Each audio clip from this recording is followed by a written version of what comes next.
Tường đầu mã thượng giao tương cố, nhất kiến tri quân tức đoạn trường, như ý truyện. Vào ngày 13 tháng Giêng, hoàng đế phụng dưỡng Hoàng Thái Hậu xuất cung đến Sơn Đông và Giang Tô.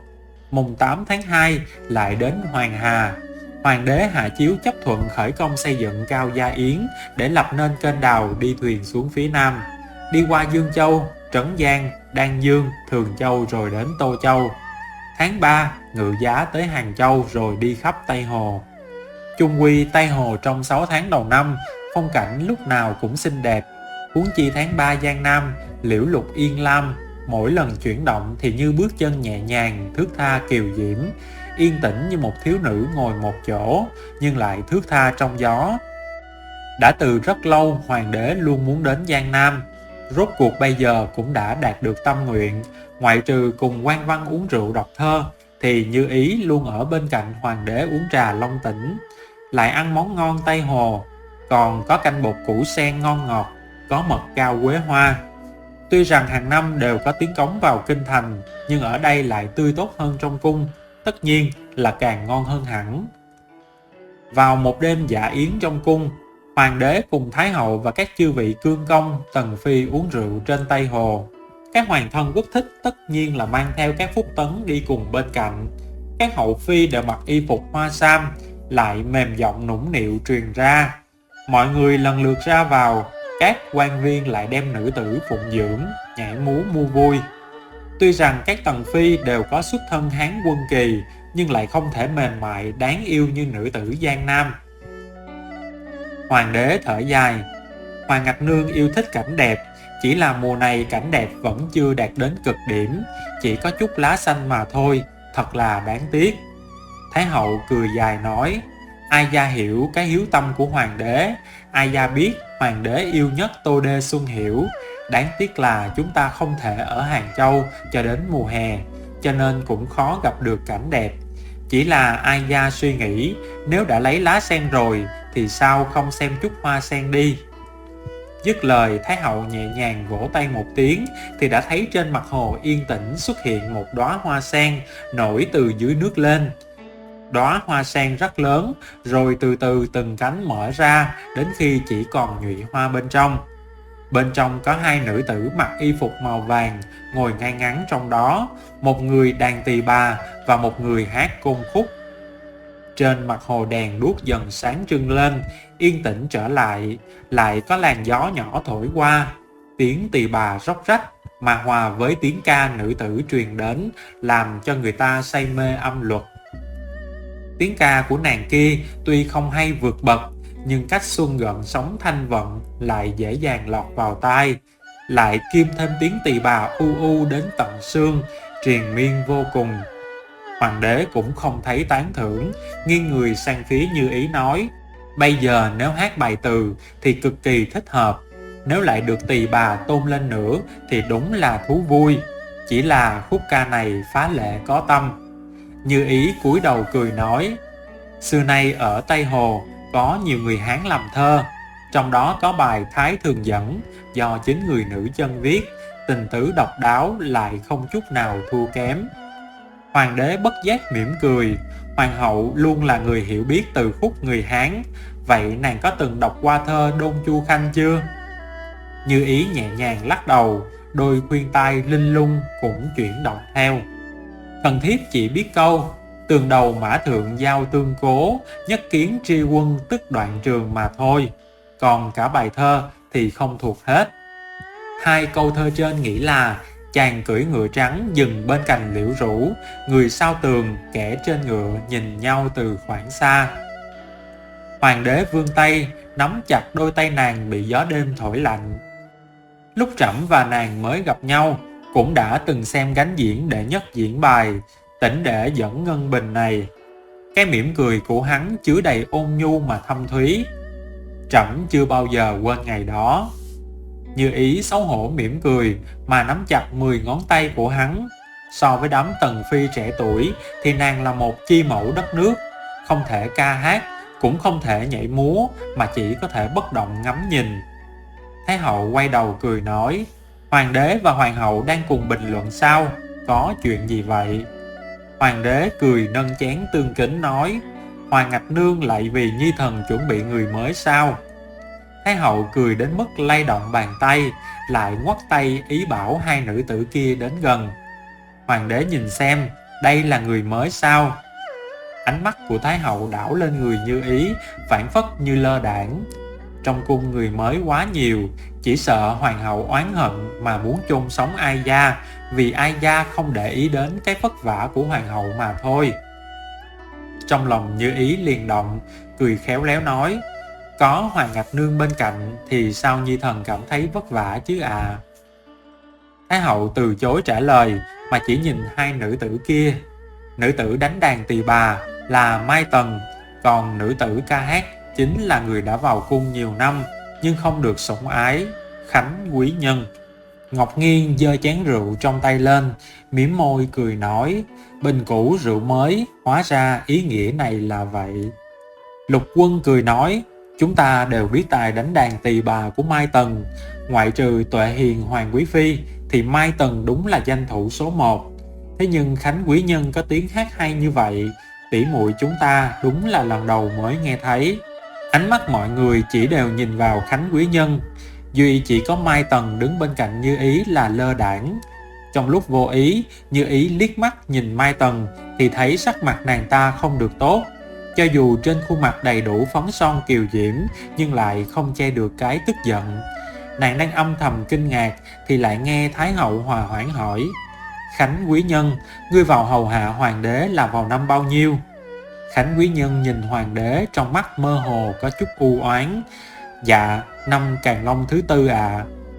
Thái hậu thở dài một tiếng: Đúng vậy, cũng đã 12 năm rồi. Ai Gia nhớ rõ, lúc ngươi đến bên cạnh phụng dưỡng hoàng đế là ngươi vừa tròn 15 tuổi. Khánh Quý Nhân buông khuôn mặt khiếp sợ xuống nói: Dạ, Thái hậu nhớ tốt. Ai Gia nhớ rõ, lúc ngươi đến hầu hạ hoàng đế thì không có ca hát như vậy. Khánh Quý Nhân thẹn thùng khiếp sợ mà liếc mắt nhìn hoàng đế. Tần thiếp tự biết bất tài, chỉ có chút tài nghệ nhỏ bé này, cho nên trong 12 năm này đều cố gắng chậm rãi học dần dần cho khỏi phí thời gian. Thỉnh hoàng thượng và thái hậu đừng chê cười tần thiếp.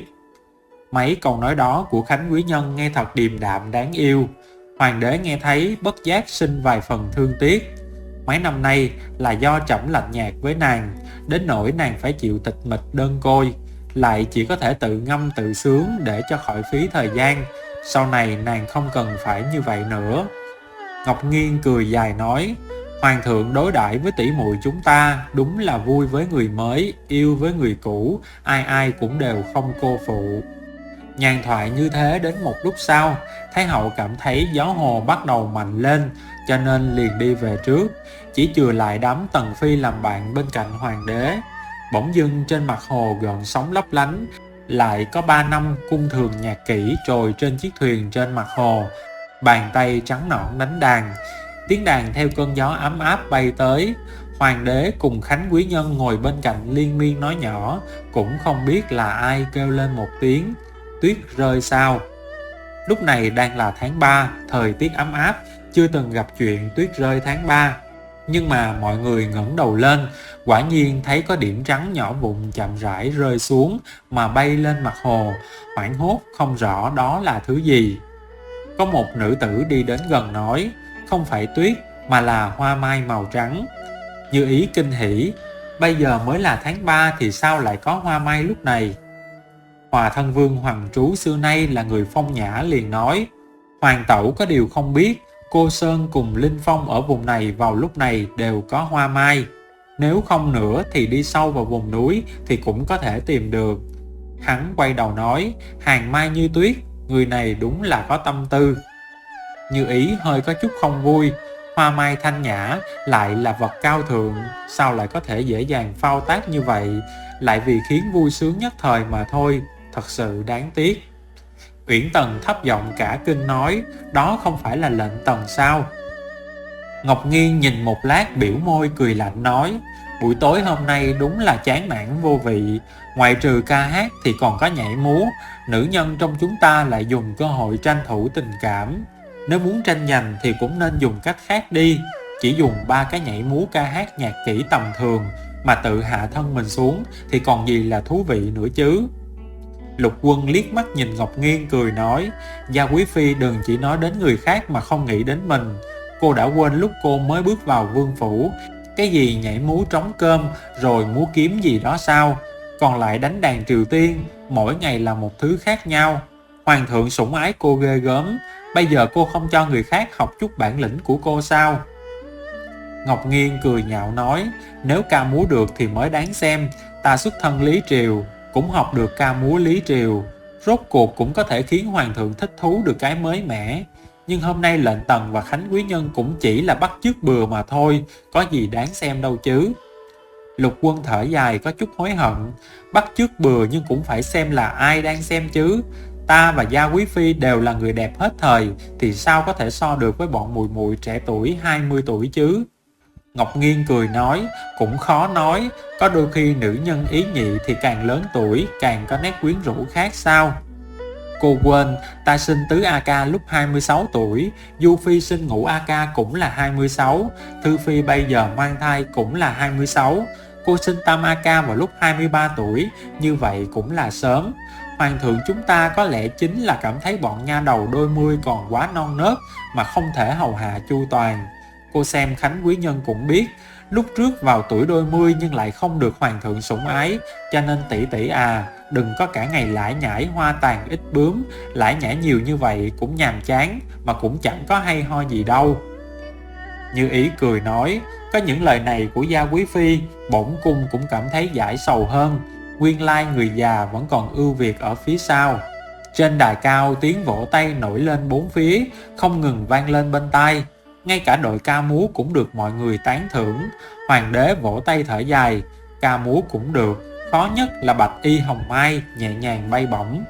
Hắn liền cười nhạt, bây giờ lệnh Tần cũng có chút bổ ích, không còn là nữ tử chỉ biết phấn tổ yến của ngày đó nữa rồi.